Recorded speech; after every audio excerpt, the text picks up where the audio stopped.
Hi friends, ఎలా ఉన్నారు? ఈరోజు మన రెసిపీ వచ్చేసి పంచదార పూరీలు. ఇక నేనైతే ఫుల్ డీటెయిల్గా చెప్పడం లేదు, ఎందుకంటే నేను కూడా ఫస్ట్ టైం ట్రై చేశాను. ఎలా వచ్చాయో ఒకసారి ట్రై చేసి ఆ తర్వాత మీకు పర్ఫెక్ట్గా మళ్ళీ ఒకసారి వీడియో చేస్తాను, అప్పుడు చూసేయండి. అయితే ఇది చాలా సింపుల్ ప్రాసెస్.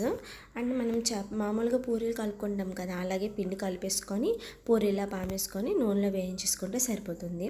ఇక్కడ నా పూరీలు చూసారా ఎంత బాగా పొంగుతున్నాయో. నెక్స్ట్ వచ్చేసి పాకంకి మనం కొంచెం తీగ పాకంలాగా తీసుకోవాలి. మరి ముద్ర కాకూడదు, అలాగని బంకలా ఉన్నది కాకూడదు. కొంచెం తీగ పాకంలా తీసేసుకొని ఆ పాకం వేడిగా ఉన్నప్పుడే మనం పూరీలు కూడా చేసేసుకొని పక్క నుంచి ఒక్కొక్కటిగా వేసేసుకోవాలి. ఒక పూరి వేగేలోపు ఇంకో పూరి పాకంలో నానిపోతుంది కదా, అప్పుడు ఆ పూరి తీసేసుకొని సైడ్ ఇంకో ప్లేట్లో పెట్టేసుకోవాలి.